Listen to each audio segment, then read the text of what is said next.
Hello বন্ধুরা, তোমরা সবাই কেমন আছো?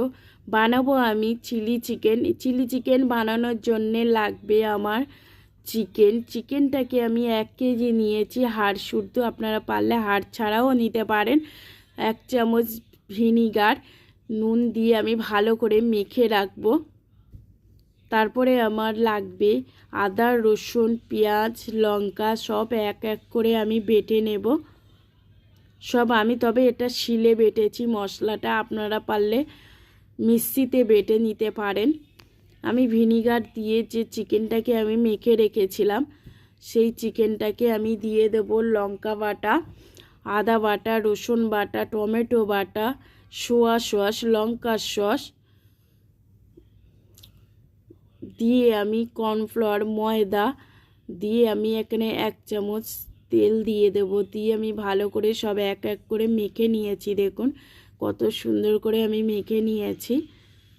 আবার আমি দেখাচ্ছি কিভাবে আমি মেখেছি সব রকম মশলা। দেখুন আমার মাখা হয়ে গেছে। এবার আমি এখানে 2 ঘন্টা আমি ফ্রিজে রেখেছিলাম ম্যারিনেট করতে।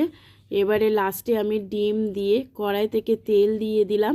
দিয়ে এবার চিকেনগুলো আমি পকোড়া তৈরি করে নেব। তবে কিছুটা শুকনো পকোড়া থাকবে, কিছুটা গ্রেভি করার জন্য আমি রেখে দেব। এক এক করে চিকেনগুলো আমি তেলের মধ্যে দিয়ে দিলাম, দিয়ে পকোড়া আমি ভেজে নিচ্ছি। এবারে আমি এপিট ওপিট করে খুন্তির সাহায্যে আমি উল্টে দেব, লাল লাল করে ভেজে নেব। কেমন হয়েছে দেখুন, কত সুন্দর লাল লাল করে পকোড়াগুলো ভাজা হয়ে গেছে। এবার ওই তেলেতে আমি দিয়ে দেব আদা, রসুন, পেঁয়াজ দিয়ে ভালো করে আমি মশলাটাকে ভেজে নেব। এখানে আমার কোনো মশলা লাগবে না। দিয়ে দেব কাঁচা লঙ্কা, পেঁয়াজ, টমেটো, ক্যাপসিকাম। তবে আমি এই সাইজে কেটে নিয়েছি, আপনারা পারলে অন্য সাইজেও কাটতে পারেন। তবে এরকমভাবে আমি কেটে নিয়েছি। এইভাবে কেটে নিলে ভালো লাগবে দেখতে। দিয়ে দিলাম টমেটো সস, লঙ্কার সস, সোয়া সস। তবে এখানে আমি ভিনিগার একটু ইউজ করব, আধা চামচ, যেহেতু সফট হয়, টেস্টও হয়। এখানে নুন, চিনি একটু লাগবে। দেখুন কত সুন্দর কালারটা এসছে চিলি চিকেনে। মশলাটা আমি সবজির সঙ্গে আমি মেখে নিয়েছি। কত সুন্দর একটু মশলাটা, পেঁয়াজ, ক্যাপসিকাম একটু সেদ্ধ হয়ে আসলে 1 চামচ কর্নফ্লাওয়ার দিয়ে আমি গ্রেভিটা তৈরি করে নেব। কর্নফ্লাওয়ারটা দেখালাম না, 1 চামচ আমি গুলে রেখেছিলাম। জলটাকে আমি দিয়ে দেব।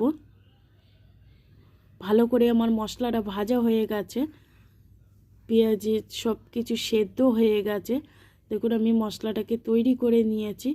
এবার গ্রেভি তৈরি করে নেব। আপনারা পারলে শুকনোও করতে পারেন, তবে আমি একটু ঝোল ঝোল করছি যেহেতু ফ্রাইড রাইসের সঙ্গে খাওয়ার জন্যে। দিয়ে দিলাম পকোড়া। এখানে আমি 20-25 মিনিট ফোটাতে দিয়েছিলাম গ্রেভিটাকে। এবারে ফুটিয়ে আরও 10 মিনিট আমি ফুটিয়ে নিলাম। কত সুন্দর হয়েছে দেখুন। কেমন হয়েছে দেখুন বন্ধুরা, কমেন্ট করে জানাবেন ভালো লাগলে। আপনারা ভালো থাকবেন, সুস্থ থাকবেন। তবে শরীর খারাপের জন্যে আমি রান্না দিতে পারছিলাম না, তবে আমি চেষ্টা করব আমি রোজ রান্না দেওয়ার জন্যে। কেমন হয়েছে বন্ধুরা আপনারা বলুন। ভালো থাকবেন, সুস্থ থাকবেন। আবার দেখা হবে। টাটা বন্ধুরা, ততক্ষণ